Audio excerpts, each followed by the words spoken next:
Most of us avoid extreme heat whenever possible, but military special forces seek it out, conducting intense desert drills to intentionally expose themselves to the sun. These elite units use specific protocols to physically rewire how their bodies handle high temperatures, allowing them to perform at peak capacity without modern cooling facilities. This process, known as heat acclimation, is a disciplined shift in the body's internal plumbing and nervous system. You're about to see the exact 5-step protocol used by sports scientists and military professionals to safely build this biological heat tolerance.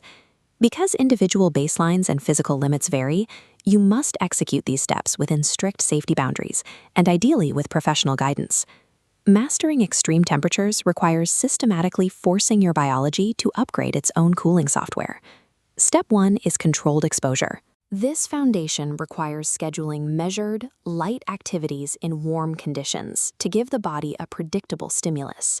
Many people fail here by attempting to copy-paste an athlete's routine, starting at maximum intensity during the hottest part of the day.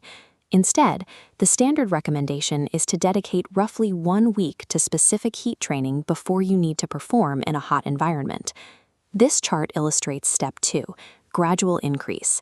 Over several days, you slowly scale up both the intensity of your exercise and the total duration of your heat exposure. You can track your progress by measuring your ability to sustain daily increments without a physical crash. Attempting to force these adaptations in a single day is impossible. The body requires time to adjust at its own pace.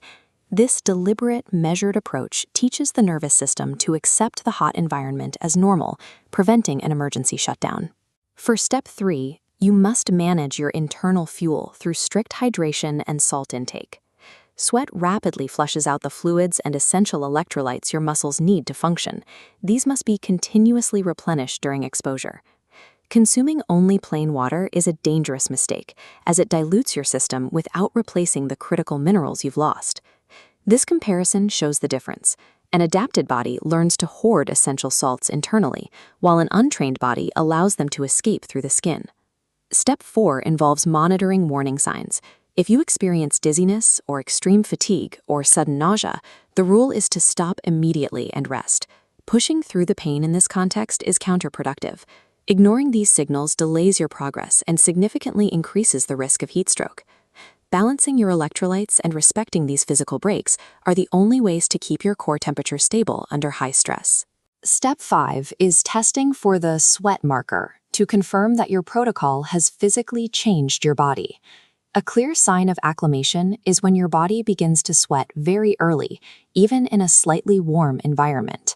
This happens because an adapted body optimizes blood flow to the skin and activates its cooling system proactively. Contrary to popular belief, not sweating is not a sign of toughness. Early sweating is the specific biological goal. Your body hasn't just learned to endure the heat, it has physically reconfigured its systems to cool down before any danger occurs. Combining controlled exposure, gradual increases, proper hydration, and mandatory rest triggers a specific suite of physiological adaptations. This state of proactive cooling allows top-tier athletes to exert maximum effort in punishing environments while keeping their core temperatures safe. This protocol remains effective only if you respect your limits and the timeline. To start, plan your first week of mild exposure and prepare your electrolyte supplies. Extreme heat is an unavoidable threat, but with a disciplined protocol, you can systematically prepare your body to manage it.